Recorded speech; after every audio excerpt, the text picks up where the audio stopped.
James Comey returning to Washington and flying into the eye of the storm created by Donald Trump firing him as head of the FBI. Comey was sacked as he led an inquiry into the Trump administration's connections with Russia. It's accused of trying to swing last year's election in Trump's favor. That's drawn comparisons with this man. Watergate has dominated the news media. Richard Nixon fired a special prosecutor, Archibald Cox, who was in charge of investigating the White House cover-up of spying on Democratic opponents. The Watergate scandal ultimately forced Nixon to resign, the only sitting U.S. president to do so. The FBI conducted nearly 1,500 interviews.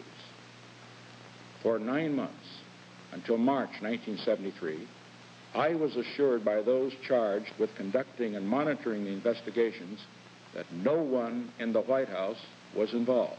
For some, the parallels with Comey are striking. We know now, of course, that President Nixon understood that the footsteps were getting louder and closer. And so, Nixon went to his Attorney General, Elliot Richardson, and told him to fire Cox. Richardson refused and resigned.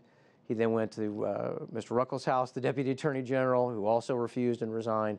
And he finally found a willing partner in then Solicitor General Robert Bork.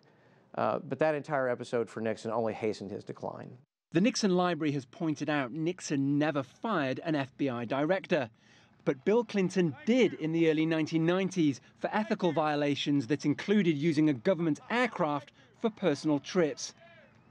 Even if there is a precedent for Trump's action, it's caused consternation in Washington, D.C. and beyond.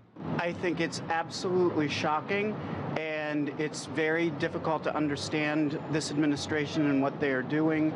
I think it's in the middle of the investigation. The president shouldn't have done that. It's deeply concerning. Director Comey was at the head of an investigation, if not into the president, then into his associates. As the White House firefights this latest scandal, Donald Trump has achieved a rare feat, uniting both Republicans and Democrats in outrage over a firing that has merely raised more questions about his administration's ties to Russia. Owen Fairclough, CGTN, Washington.